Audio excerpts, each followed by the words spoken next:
Puhutaan vielä semmoisesta asiasta kuin lähdekritiikki, mikä on nykypäivänä. Se on sekä, tuntuu, että se on tärkeämpää kuin koskaan ja samalla myös tietyllä tavalla kuoleva niin kuin maalaisjärjen ala. Yksi tämmöinen osatoimittaja, mikä muutamassa vuodessa on kasvanut erittäin suureksi, on tämmöinen kuin NTY. Ja tämä ei todellakaan ole varmaan mitään yhtä isoa tehdasta, mikä pukkaa NTY-nimisiä osia pihalle. Vaan tämä on ihan selkeästi tämmöinen niin kuin Kiinatavaran pakkaamo kautta brändäämö. Eli ne haalii käytännössä samaa taukaa, mitä pystyy tilaamaan jostain Amazonista ja Wishistä ja Temusta sun muualta. On luonut niille oman varaosanumerojärjestelmänsä ja päässyt sitten niin kuin Euroopan markkinoille toimittajaksi sen avulla. Tätä saa nyt ihan käteen joka paikasta. Tätä tulee Suomesta ja pitkin Eurooppaa näitä. Se on nyt tullut jo itse havaittu. Tämä on ollut todella pelastava brändi monissa jutuissa. Näiltä on muun muassa saanut, esimerkiksi eka mihin mä tässä törmäsin, oli se, että näiltä sai tankin täyttöputkia semmoisiin autoihin, kuin ei saanut mistään muualta. Ja toinen, mitä on tullut näitä laitettua, kun ei mitään muuta ole saanut, niin kampiakseri hihnapyöriä, niin kuin dampereita, saanut semmoisiin autoihin, että kun olisi niin ajatellut, että ei varmasti saa mistään, niin NTYltä on saanut niitä, ne on tehnyt. Mutta nyt täytyisi sitten niin lähdekritiikkinä ymmärtää, esimerkiksi tämä on nyt joku Toyotan huulistefa johonkin vaihdelaatikko, esimerkiksi tämä nyt oli aivan mun mielestäni ok. Mutta näillä ei selvästi ole mitään semmoista niin keskitettyä laadunvalvontaa olemassa, vaan saman brändin paketeista, niin esimerkiksi mitään näiden alustan nivelosia mä en suostu asentamaan todellakaan. En mitään moottorielektroniikan osia. Mä olen yhden näitten Lambdan saanut, en muista mistä sain käteeni, että oli niin kuin, että asenna tuo. Ja se on ainoa Lambda-anturi tähän päivään mennessä, minkä mä olen asentanut, tai siis asentaessa vääntänyt poikki. Enkä todellakaan ollut missään niin kuin normaalin voimankäytön niin kuin ulkopuolella. Niin se kertoo jo heti, että okei, että nyt ei niin kuin olla siellä, missä pitäisi olla. Ja samaa niin just jotain kaikkia alustan niveliä tämmöisiä, niin jos haluatte vaihtaa nivelen tai sitä pallonivel purkaantuu ajossa, niin ostakaa näitä. Että on nyt, esimerkiksi joku Febesti on ihan erilainen, koska se selvästi, niillä on joku oma vapriikki jossain, millä ne tekee niitä niveliä sun muuta haaliin. Mutta tää on ihan niinku semmoista, että tää on sitä niinku Kiinakuraa vaan keskitetysti pakattuna ja brändättynä. Tuli vaan mieleen, kun tähän autoon tuli nyt NTY:n tämä venttiilikoppa. Mä en olisi sitä muuten ottanut, mutta kun tää oli täysin nollabudjettiprojekti nytten, että kuhan saisit sen nyt jotenkin olemaan vuotamatta öljyä.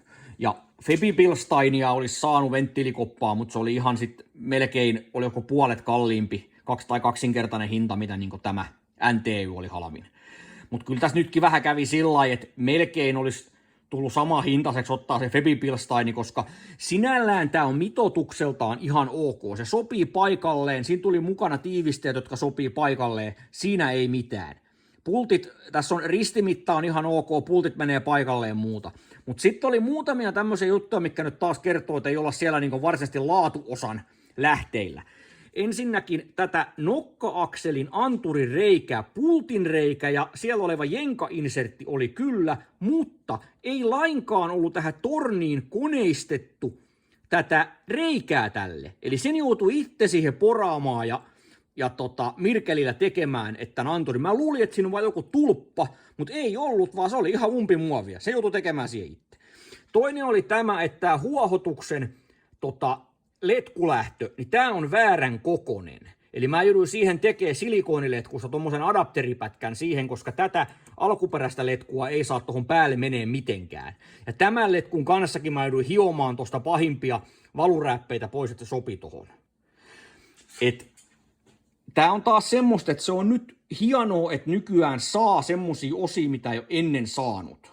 Mutta sit siinä täytyy niinku ymmärtää tämä asia, että ainoastaan tietyllä tavalla kokeilemalla ja sitten sillain täytyy oikeasti miettiä tiettyjen brändien kanssa, että mihin niiden osia kannattaa tai edes uskaltaa laittaa. Että missä menee sitten se niinku raja, että missä on niinku mitään tolkkua enää. Just tämän näköiset nämä bulkkipakkaamokamat, niin nämä on semmosia, että niiden kanssa täytyy oikeasti olla niinku tarkkana. Niitä pulpahtelee aina tasaisin väliajoin, tulee aina joku uusi mikä sitten niinku tuuppaa tätä tavaraa niinku menemään ja niiden laatu voi tosiaan vaihdella ihan älyttömästi. Välillä on sitten taas ihan menee toisenkin laitaan, se oli semmoinen toinen, onko se Oijodo vai mikä on semmoinen yksi brändi, mitä on tullut lähinnä kaikkia jarrukamoja ja muuta. Niin sekin on ilmeisesti semmoinen firma sitten taas, että ne muun muassa ostaa merkkiorganisaatioiden ylijääneitä osia ja lätkii niihin vaan omat tarransa päälle. Eli tilasin tuossa yhdet Oijodon jarrupalat muun muassa yhteen Mitsubishiin tossa, niin ne olikin mä en muista mikä se korealainen valmistaja on, mikä toimittaa muun muassa Kialle ja Hyundaille alkuperäisiä jarrupaloja. Niin ne olikin semmoset, missä oli vaan Oijodon tarra toiseen päähän lätkästy. Semmoiset palat, mitkä normaalisti maksaa 500 € se paketti, niin se oli joku 10 €. Et joskus käy sitten taas tälläinkin. Ja yksi semmonen kanssa, mikä on niinku perinteikäs, niin tää italialainen ERA, eli Erkki Risto Antti, niin mä en ole koskaan ERAn paketista saanut mitään muuta kuin alkuperäisosia, mitkä on vaan isketty ERAn pakettiin. Eli ne ostaa tämmöisiä ilmeisesti tehtaalta ylijääneitä, et sen takia monesti esimerkiksi ERA on ollut ainoa brändi, miltä on saanut vaikka jotain tiettyjen autojen vilkkukatkaisijoita, niin ne on kaikki, jos kun paketin avannut, niin siellä on valmistajan oma logo monesti, että ne ei ole vaivautuneet hiomaan niitä logoja pois niistä, niin kuin jotkut tekee. Ollut. Ja viimeksi mulla oli, mä tuossa vaihtoin yhteen Focukseen, niin sytytyspuolen, ja mulla oli ERAn paketissa semmonen hyllyssä, niin siellä oli Boschin osa sisällä ERAn paketissa.